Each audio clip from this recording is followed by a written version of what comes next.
makaiwas sa second stroke. Okay? Marami ngayon na stroke, marami nagkakaroon ng stroke, pero ang hindi alam ng karamihan, pag nagkaroon na ng unang stroke, ang delikado dito, yung second stroke, yung third stroke, diba? Ayaw na natin maulit. Merong kasabihan dati nung nag-aaral pa ako sa medicine na pag unang stroke, usually makaka-recover ka pa. Pag second stroke, may deficit, baka paralyzed na yung kalahati ng katawan. Pag third stroke, yun na pinaka-deadly, hindi na makaka-recover. Pero yung ganong kasabihan, medyo nababago na yun eh. Ngayon kasi, merong first stroke pa lang na malaki eh. Kunyari, massive hemorrhage eh. Tagilid na. Yung iba naman, maraming maliliit na stroke. Pero the point is, pag nagkaroon ka na ng unang stroke o meron ka ng sign ng mga mini stroke, ay dapat mag-ingat na tayo. Kasi, ibig sabihin, baka malapot na yung dugo mo. Baka mataas na blood pressure mo. Ibig sabihin, prone ka na. May tendency ka na, nasa dugo mo na, nasa ugat mo na yung pagkakaroon ng stroke. So, dalawang klaseng stroke. Merong barado lang, nagbara yung ugat, parang ganito, barado. Merong pumutok yung ugat, hemorrhage, dumugo. Ito ang CT scan eh. Parehong malaki to. Mas common tong bara, itong dumugo, mas rare pero parehong deadly, parehong delikado. Okay, gusto lang natin maliit. Ito malaki to eh. Ayaw natin ganyang kalaki. Mahirap makarecover. So, dalawang klaseng stroke, either barado or dumugo. Meron ding aneurysm. Ang aneurysm, pumuputok din yun, misa sa mga kabataan, pero hemorrhagic din yun eh, dumudugo din siya. Basically, paano malalaman pag nai-stroke? Ito, basic lang to, yung nangingiwi, fast eh. F, nangingiwi yung muka. Pag pinatawa mo, hindi tumataas yung isang parte ng muka. Yung arm, mas manhid. Ayaw tumaas yung isang kamay. Minsan yung paa, ayaw.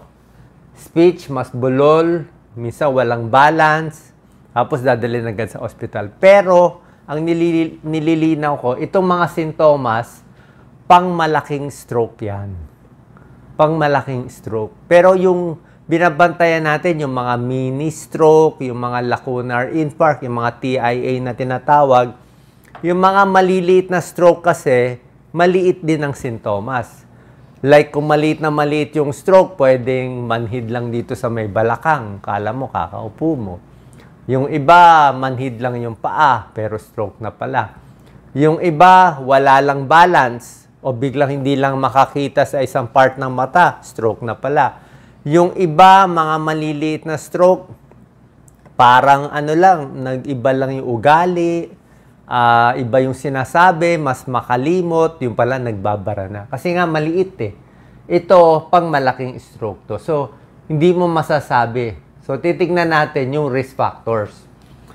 Para magduda ka na meron ng mga small stroke o mga silent stroke nga na magulo yung sintomas, eh baka may risk factor siya, baka naninigarilyo siya, may high blood siya, may diabetes siya, mataas cholesterol niya, o stressful yung mga trabaho niya. Yan, possible yan. Kakaroon ng mini stroke. Para makaiwas sa second stroke, diba, gusto natin umiwas sa pagkaulit nito, kailangan control na control yung blood pressure nyo. Hindi talaga pwede paabutin ng mga 160, 170. Dapat hanggang mga 130-80 lang, lagi. Laging ganun kababa.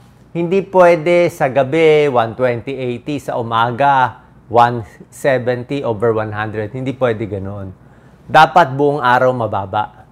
Kasi kung mababa nga sa gabi, tapos meron kang morning hypertension, sa umaga mataas, pareho din. Kung kailan mataas, doon delikado. So, doon pa rin puputok, doon pa rin magdudugo. So, dapat control siya the whole day. Ina-adjust yung gamot sa high blood. Cholesterol, dapat control din. So, ibig sabihin, yung pagkain mo, sabi nga dito eat like your life depends on it. Talaga yung kain mo, kung pwede, vegetarian, gulay na lang, walang baboy, walang baka, konti-konti na lang, hayaan mo pumayat ka talaga. Iwas sa matatamis, iwas chichirya, lahat ng inumin, tubig na lang. So, kung gagawin mo talagang very strict yung pagkain mo, magugulat ka yung blood test mo, lahat normal. Magno-normal yan. cholesterol mo biglang bababa, blood sugar mo bababa, lahat bababa, SGPT mo bababa. Pag na-control mo yan, pati cholesterol mo bababa. Pati blood sugar mo bababa. Yan. Kasi pag may diabetes ka, hinayaan mo yung matagal na diabetes mo, prone din ma-stroke, prone din ma-heart attack. Tigil sigarilyo, exercise. Pero ang tip ko nga sa exercise, sobra init sa Pilipinas, sobra humid, may global warming na, mainit ang panahon. Kaya ang pinapayo ko, medyo kakaiba. Medyo hindi ko na pinapayo mag-exercise sa park, sa labas. Kung gusto nyo mag-exercise sa labas ng bahay, siguro maagang-maaga sa umaga, mga 6 to 7 a.m. o gabi na, mga 6 p.m. na. Pero otherwise, pag may araw pa siya, sa mall ka na lang maglakad. O sa gym, o sa mall. Dapat may aircon. Kasi lalo na pag senior, ang hirap na huminga ngayon. Mainit, very humid, air pollution, maraming aso, maraming butas sa kali, maraming motor na biglang susugod, baka mabangga lang kayo eh. Delikado, delikado. Lalo na pag senior na. So, dapat yung lugar nyo, meron kayong lugar na pang exercise. Eat better, tulad na sinabi ko, lose weight, mas payat, mas okay. At, syempre, tuloy-tuloy yung gamot sa doktor. Yeah. Blood pressure talaga, pinakamahalaga. 80% ng mga stroke connected sa high blood. Yan. So, pag na-control ng blood pressure, dagdag buhay. Dagdag buhay. Actually, by 11 years ang nadadagdag sa buhay. Ang problema nga, after the first stroke, medyo may deficit na. Ito yung maraming deficit eh. Pag-iisip, nagbabago ugali, mas mainitin ulo, hindi makontrol yung emotion, yung galit, yung muscle matigas, yung kamay nakaganyan, very spastic, walang balance, pwede matumba, paglunok hirap, paghinga hirap, mas kuba na sila, constipated, mas pagod, pati pag-ihi, pagdumi, hindi na masyado makontrol. Spastic, pain, depression, at mahina yung pag-iisip. Kasama yan sa stroke. Eh. Pero ito pinakamahalagang slide. Pakita natin, Doc Lisa. Mahalaga to. Pag kayo na-stroke, within 24 hours, syempre dapat napunta ka sa ospital. Dapat nga mas mabilis eh. 3 hours, 6 hours na sa ospital, may gamot binibigay. Ang point ko lang dito, within 6 months, yan ang best time makarecover ka. Kung na-paralyze yung isang parte ng katawan mo, within 6 months, pinakamabilis ang recovery. Within 7 days, may recovery na konti. 1 to 3 months, so fastest recovery to. Sa 1 month, 2 months, 3 months after the stroke.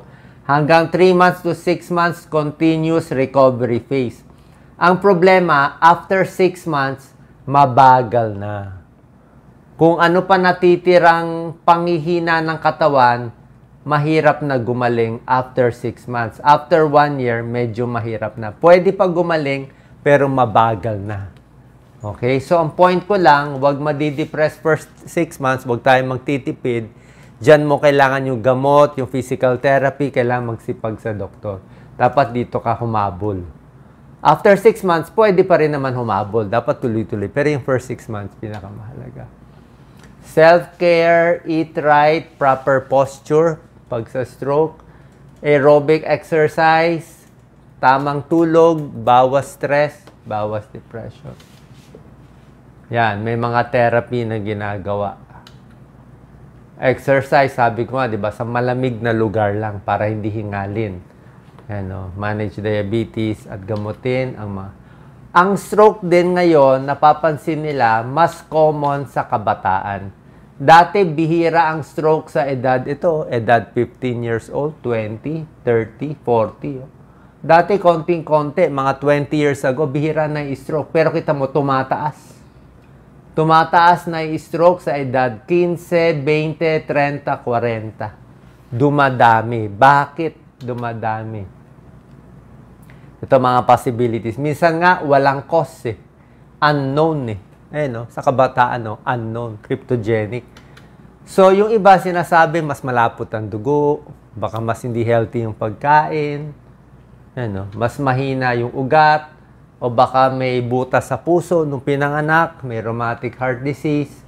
Mas marami rin ngayon may aneurysm. Dati, bihira tayo makabalita. Ngayon, kabataan pa lang, biglang namatay, pumutok yung aneurysm. Sabihin, pinanganak na malambot itong isang ugat, parang marupok, manipis.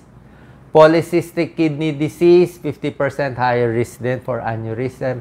Yung laging nagma-migraine, laging masakit ang ulo. Pag sobra sakit ang ulo lagi, baka hindi na migraine. Pa-check tayo sa neurologist. Diba? Baka mas stressful yung tao ngayon. Ito nga, mas stressful ang trabaho, mas may social media, mainitin ang ulo. Kaya pati yung artery, mas napupunit. Artery tear. Ito yung mga artery, mas napupunit. Kaya na-stroke. Baka more drug abuse sa iba. Birth control pills, may konting risk. Lalo na kung high blood ka o may tendency na lumapot yung dugo. Pero tatanong nyo sa OB-GYN ninyo, ano pros and cons ng birth control. Hindi ko sinasabi tigil nyo, pero may pros and cons. Depende sa pasyente. At ito siguro sa kinakain. Malamang mas unhealthy yung kinakain ngayon. Pag pumunta tayo sa supermarket, kita nyo, puro chichirya, puro matatamis. Sabi ko nga, iwas chichirya. Tubig lang ang pinakamaganda sa inyo. Limit alcohol, fast food, sobra dami ngayon. Regular exercise, magpapayat, control high blood pressure. Okay? So, ito basically ang pinaka-binabantayan natin. Pati yung irregular heartbeat, binabantayan natin. Kahit yung pag-inom ng alak. Ito maraming hindi alam.